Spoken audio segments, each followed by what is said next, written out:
Investment in securities market are subject to market risk. Read all the related documents carefully before investing. नमस्कार दोस्तों, मैं Umesh Sharma chart analysis channel पे आपका हार्दिक स्वागत करता हूं। और आज की वीडियो में एनालिसिस करेंगे निफ्टी की, क्योंकि आज भी निफ्टी में 100 पॉइंट की गिरावट हमें देखने को मिली है। लगातार 2 दिन से बाजार जो है वो करेक्टिव मोड में है, और क्या यहाँ से बाजार जो करेक्टिव मोड में है ये आगे कंटिन्यू रहेगा या फिर रिवर्सल देखने को मिलेगा, आज की वीडियो में चर्चा करेंगे। बाजार में गिरावट का कारण क्या था, क्या रीजन था कि बाजार लगातार गिरता हुआ जा रहा है, इसके बारे में भी चर्चा करेंगे। तो वीडियो काफी एजुकेशनल है, शुरू से लेकर आखिर तक जरूर देखिएगा, क्योंकि हम बताएंगे कि मंडे को किस तरीके से आप अपना ट्रेड प्लान कर सकते हैं। तो वीडियो आपके लिए काफी यूजफुल रहेगी। तो हम स्टार्ट करते हैं। सबसे पहले निफ्टी की बात करेंगे।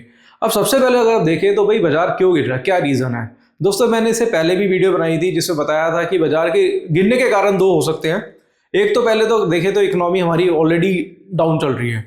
96% जो फॉरेन इन्वेस्टर है उन्होंने पैसा निकाला है, और मैं तब से बात कर रहा हूँ जब बाजार 24,200 से चल रहा था। हालांकि उस वक्त मुझे भी लग रहा था कि बाजार 24,600-700 तक जा सकता है, क्योंकि रेजिस्टेंस लेवल के ऊपर था। और मैं ये भी बोल रहा था कि कंसोलिडेशन इतना ज्यादा देखने को मिला रेजिस्टेंस लेवल के ऊपर, जो कि खतरे की घंटी हो सकता है। दूसरा दोस्तों, फिर वही ट्रम्प, वही स्टेट ऑफ हॉर्मस फिर ब्लॉक हो गया, और फिर से टैरिफ बढ़ाने की बातें हो रही हैं। ये सारी चीजें जब न्यूज आती है, और फिर थोड़ा जो क्रूड ऑयल है उसमें भी $93 के आसपास की तेजी देखने को मिली। $93 के आसपास क्रूड ऑयल चला गया, अभी तो $90 के आसपास चल रहा है। तो वो भी एक रीजन हो सकता है। तो देखो क्या होता है ना, जब फंडामेंटल रीजन ज्यादा आ जाते हैं तो वो थोड़े टेक्निकल पे हावी हो जाते हैं। तो फिलहाल अभी हम बात करेंगे निफ्टी की। तो निफ्टी का मैं डायरेक्टली डेली चार्ट दिखाता हूँ, और डेली चार्ट पे अगर हम निफ्टी को देखें तो निफ्टी का डेली चार्ट जो है वो फिलहाल अभी ये कह रहा है कि जैसे कि हमने कल भी बात करी तो एक गैप डाउन ओपनिंग हमें देखने को मिली थी। यहाँ पे फिलहाल गैप डाउन ओपनिंग के साथ साथ अगर आप देखेंगे तो निफ्टी का मैं निफ्टी का चार्ट लगाता हूँ। यहाँ पे मैंने फिर निफ्टी का चार्ट लगा लिया, ये निफ्टी का चार्ट है। तो निफ्टी के चार्ट में देखेंगे तो गैप देखने को मिला था। ये एक गैप है, और गैप जो था दोस्तों वो अभी फिल हो चुका है। हमने कल भी बात करी थी और ये बताया था कि बाजार का गैप है जो कि 23,600 के आसपास है।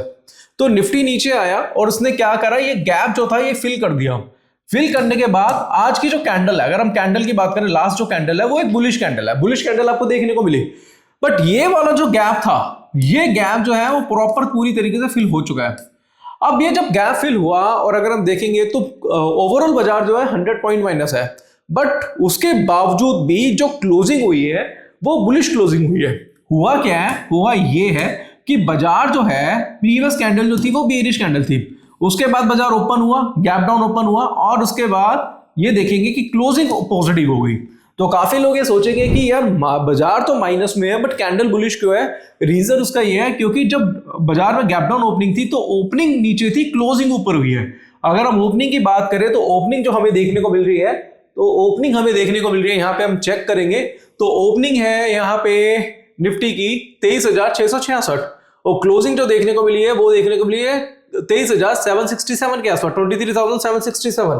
तो ओपनिंग जो क्लोजिंग है ओपनिंग से हाइयर हुई है, बट ओवरऑल जो बाजार है वो बेयरिश है। रीजन उसका क्या है, क्योंकि ऑलरेडी गैप डाउन ओपनिंग हुई है। तो इस वजह से क्या हुआ कि ये लास्ट कैंडल बुलिश आपको दिखाई दे रही है। तो इसमें कंफ्यूज होने की बिल्कुल भी जरूरत नहीं है। काफी लोग कंफ्यूज हो जाते हैं कि मार्केट नेगेटिव है, कैंडल पॉजिटिव क्यों है। उसका रीजन मैंने बता दिया, क्योंकि क्लोजिंग ओपनिंग से हायर हुई है। दूसरा कारण अगर हम देखें, दूसरा कारण हमें यहाँ पे देखने को मिलेगा कि ये गैप है, गैप पूरी तरीके से फिल हो चुका है। अब अगर हम देखें तो 50 डेज की मूविंग एवरेज भी हमें यहाँ पे दिखाई दे रही है। 50 डेज की मूविंग एवरेज हमें यहाँ पे दिखाई दे रही है। बाजार जो है अभी 50 डेज की मूविंग एवरेज के नीचे चल रहा है। अगर आप देखें तो हमें एक और चीज यहाँ पे समझ में आ रही है, वो ये है कि एक सपोर्ट भी है जो कि निफ्टी में दिखाई दे रहा है। तो सपोर्ट के नीचे भी चल रहा है। काफी लोग ये सोचेंगे कि निफ्टी का ये हेड एंड शोल्डर पैटर्न देखने को मिलेगा कि भाई ये हेड एंड शोल्डर पैटर्न है, हेड एंड शोल्डर के नीचे चल रहा है। बट एक चीज मैं आपको बता देता हूं दोस्तों कि अगर निफ्टी जो है, अगर हम निफ्टी की बात करें, 23,850 का एक इंपॉर्टेंट लेवल है, 23,850 का इंपॉर्टेंट लेवल है। अगर बाजार 23,850 के लेवल को ब्रेक कर देता है तो 2 चीजें देखने को मिलेगी। एक तो जो मूविंग एवरेज है जो आपको देखने को मिल रहा है 50 डेज मूविंग एवरेज, उसके ऊपर क्लोज हो जाएगा। दूसरा क्या होगा, ये हेड एंड शोल्डर का, हेड एंड शोल्डर प्रॉपर तो नहीं है, नॉर्मली एक सपोर्ट है, उसका भी ब्रेकआउट हमें देखने को मिल जाएगा, जो कि रिवर्सल फॉल्स ब्रेकआउट होता है। फॉल्स रिवर्सल हमें इनसे कहते हैं। होता क्या है कि मैं आपको बताता हूं। एक तो ये हुआ कि बाजार ने ब्रेकआउट दिया, ब्रेकआउट के बाद यहां से वापस से नीचे आ गया, इसको बोलते हैं फॉल्स ब्रेकआउट। एक देखने को मिलता है, सपोर्ट लेवल देखने को मिलता है, सपोर्ट है, सपोर्ट के नीचे बाजार गया और फॉल्स रिवर्सल देखने को मिल चुका है, मतलब इसको फॉल्स ब्रेक डाउन कह सकते हैं। तो होता क्या है कि बाजार जो है कई बार ऐसा लगता है कि रेजिस्टेंस के ऊपर जाएगा तो तेजी दिखाएगा, बट क्या होता है वापिस से नीचे की तरफ आ जाता है। ऐसी सपोर्ट में भी होता है, सपोर्ट के नीचे जाता है, ऐसा लगता है बाजार में आपको डाउन ट्रेंड कंटिन्यूस देखने को मिलेगा, बट वापिस से यहाँ पे रिवर्सल की तरफ चले जाता है। तो सेम वही लग रहा है, 23,850 एक इंपॉर्टेंट लेवल, अगर 23,850 के ऊपर जाता है तो 23,600 के स्टॉप लॉस से वहां पे एक लॉन्ग बनाई जा सकती है, जिससे मुझे लगता है कि बाजार 24,200 के टारगेट दिखा सकता है। तो मंडे को एक लेवल आपको मैंने बता दिया 23,850, उसको वो एक इंपॉर्टेंट लेवल है, उसको आप एक बार नजर में रख सकते हैं। दूसरा मैं बैंक निफ्टी का चार्ट देखूं तो बैंक निफ्टी 101 पॉइंट बुलिश है। अगर आप बैंक निफ्टी का चार्ट देखेंगे तो आपको एक चीज समझ में आएगी, वो क्या है मैं आपको दिखाता हूं कि अगर आप देखेंगे तो बैंक निफ्टी, अगर आप ओवरऑल देखें, ओवरऑल बैंक निफ्टी देखें तो ओवरऑल बैंक निफ्टी तो बुलिश है। यहां से अगर आप देखेंगे तो इसका एक रेजिस्टेंस लेवल है, रेजिस्टेंस पे वापिस से ऊपर जाके इसने एक रिटेस्ट करा है। दूसरी चीज अगर आप देखेंगे तो ये मूविंग एवरेज है जो इस तरीके से काम करा रही है, मैं इसको थोड़ा सा ये कर देता हूं, ये मूविंग एवरेज है और बाजार जो है मूविंग एवरेज का ही सपोर्ट लेके रिटेस्ट करके वापिस से पुल बैक दे रहा है।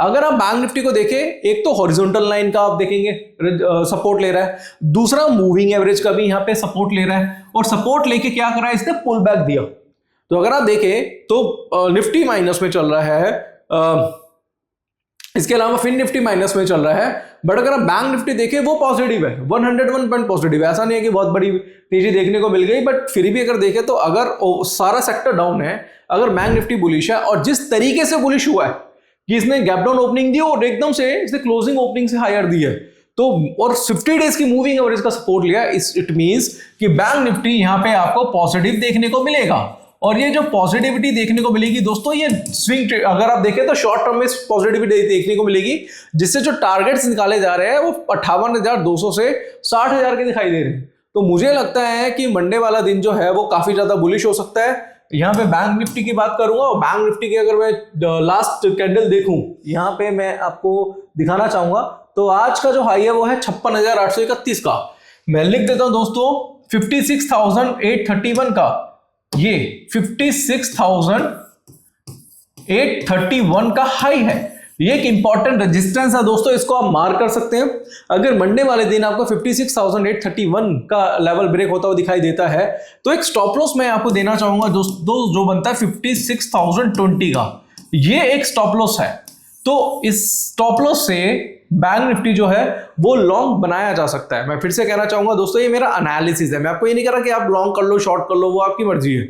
आप कोई भी ट्रेड लेते हो तो अपने फाइनेंशियल एडवाइजर से सलाह ले लीजिएगा, बट मेरे हिसाब से जो लग रहा है, जो मैं फील कर पा रहा हूं, वो मैं आपको बता रहा हूं कि बाजार जो है 56,800 के ऊपर बुलिश हो सकता है, क्योंकि 50 डेज की मूविंग एवरेज का भी ये सपोर्ट ले रहा है। और मैं फिर से बोलूंगा 50 डेज बहुत बहुत बहुत इंपॉर्टेंट होता है जब डेली चार्ट में आप इसके एनालिसिस करते हैं, यानी कि सपोर्ट रेजिस्टेंस इसके अकॉर्डिंगली आप मार्क कर लेते हैं।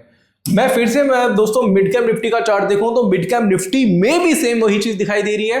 अगर आप मिड कैप निफ्टी का चार्ट देखेंगे तो मिड कैप निफ्टी अगर आप देखते हैं तो ये एक रेजिस्टेंस लेवल है, रेजिस्टेंस के ऊपर गया और फिर से दोस्तों आप 50 डेज मूविंग एवरेज का ही ये क्या कर रहा है, सपोर्ट लेके वापस से पुल बैक देने की कोशिश कर रहा है, यानी कि 50 डेज मूविंग एवरेज को रिटेस्ट करके पुल बैक दे रहा है। ठीक है, तो मुझे लगता है कि मिड कैप निफ्टी भी 17,732 के ऊपर बाइंग की जा सकती है, जिसमें टारगेट जो है वो 18,000 के ऊपर लिए जा सकते हैं।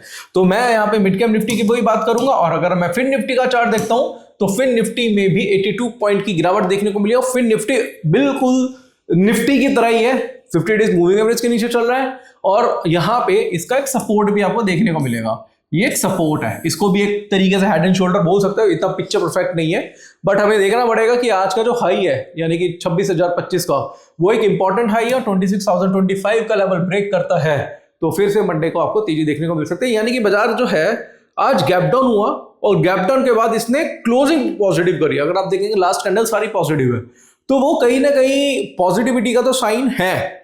बट फिर भी मैं बोलूंगा, देखो यार सैटरडे संडे है, कोई भी न्यूज आ सकती है, आपको पता है भाई ट्रम्प क्या कर रहा है आजकल, कुछ भी न्यूज आ जाती है, आपको पता है, वो हो चुका है, वो पागल हो चुका है, वो कुछ भी बोलता है भाई, वो कभी क्या बोलते हैं, किसी को धमकी दे देगा, उसका इम्पैक्ट कहाँ देखने को मिलेगा? स्टॉक मार्केट, क्रिप्टो मार्केट में देखने को मिलता है। कभी भाई वो साइन कर लेते हैं, एमओयू साइन कर लेता है, ये कुछ भी चीजें ना दोस्तों मार्केट में चल रही है और इसका इम्पैक्ट हमें देखने को मिलता है। तो भाई क्या होता है ना कि हम लोग मंडे को तो मार्केट खुलेगा तो देखते हैं, बट हमारी ना जो ये भी रहते हैं कि भाई सैटरडे संडे क्या होगा, सैटरडे संडे ट्रम्प का ये कुछ बोल रहा था, कोई ट्वीट ना आ जाए। आधे लोग तो भाई मुझे लगता है वीकेंड पे ना ट्वीट देखते होते हैं, फॉलो कर रखा है सामने ट्रम्प को, भाई ट्रम्प कुछ बोलना है और ट्रम्प कुछ बोल देगा तो भाई लंका लग जाएगी। इसलिए लोग क्या करते हैं, पोजीशंस ना कैरी फॉरवर्ड करने से थोड़ा सा घबराते हैं। आज का टाइम में ये हो चुका है। अगर कोई दूसरी न्यूज़ होती तो चलो बाजार संभाल लेगा, बट अभी जो ये चल रहा है, 1 साल होने वाला है दोस्तों इस चीज़ को। 1 साल तो नहीं, मान के चलो लास्ट ये जो स्टार्ट हुआ था ये फैब में स्टार्ट हुआ था। हाँ, फैब में स्टार्ट हुआ था और 4-5 महीने हो चुके हैं इस पंगे को। हालांकि उससे पहले भी चल रहा था, बट 5-6 महीने से तो बहुत ज़्यादा हो चुका है। तो न्यूज़ का इम्पैक्ट अभी मार्केट में बहुत ज़्यादा पड़ा है, क्योंकि ग्लोबल न्यूज़ है, इसका इम्पैक्ट हमारे मार्केट में देखने को मिलता है। तो कहीं ना कहीं न्यूज़ की भी रिस्पेक्ट करनी चाहिए। तो फिलहाल अगर देखो, अगर कोई न्यूज़ नेगेटिव आ जाती है तो मंडे को गैप डाउन हो सकता है, और अगर न्यूज़ नहीं भी आती, अगर आती भी, अगर जो लेवल्स मैंने बताए हैं उसको फॉलो करके चलेंगे तो ठीक ठाक जो आने वाले जो गेन्स हैं उसको आप ले सकते हैं। तो फिलहाल मैं अभी यहाँ पे मैं अपना टेलीग्राम चैनल ओपन करता हूँ। तो ये हमारा टेलीग्राम चैनल है और लगा देता हूँ भाई मैं बूट कैंप, और ये बूट कैंप मैं यहाँ पे लगा देता हूँ। तो बूट कैंप के लेवल्स हम यहाँ पे चेक करेंगे, ये हमारे लेवल्स हैं, ये यहाँ पे चेक करेंगे। तो हमने कुछ एनालिसिस करी थी, एनालिसिस शेयर करी थी, तो ये आप चेक कर सकते हैं दोस्तों। टाटा एलेक्सी हमने बताया था कि इसकी कॉल ले सकते हैं, क्योंकि हम ऑप्शंस में भी काम कराते हैं। मैं सीबी रजिस्टर्ड एडवाइजर हूँ, हमारी जितनी एडवाइजरी है वो ऑप्शंस में, स्टॉक्स में, इक्विटी में ये सारी चलती है। और हमने ये सारी ट्रेड्स वगैरह कराए थे। जैसे अगर आप देखेंगे तो हमने एक ट्रेड बताया था आपको टाटा एलेक्सी का, 3500 की कॉल बाय कराई थी और टारगेट था 30, 40, 50 का। और हम स्ट्रेटजीज वगैरह बनाते हैं और इसमें हमने क्या करा था, प्रॉफिट बुक कराए थे।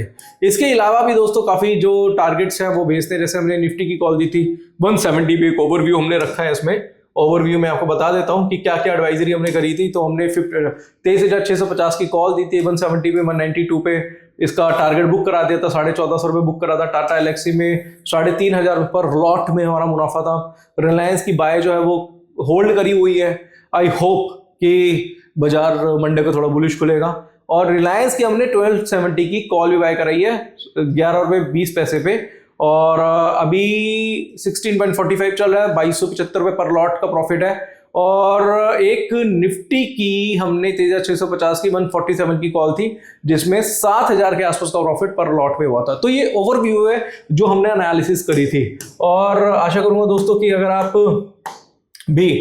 आप भी हमारे साथ जुड़ना चाहते हैं तो जुड़ सकते हैं बूट कैंप के थ्रू। और अगर आपको 1 वीक का भी, अगर आप 1 वीक के लिए भी यूज करना चाहते हैं या फिर 1 वीक के लिए बूट कैंप ज्वाइन करना चाहते हैं, तो 1 वीक का एक तरीके से ट्रायल मैं आपको दे दूंगा फ्री ऑफ कॉस्ट, क्योंकि 1 वीक की भी कॉस्ट होती है दोस्तों। इसके लिए आपको क्या करना पड़ेगा, लेमन का लिंक है डिस्क्रिप्शन पे।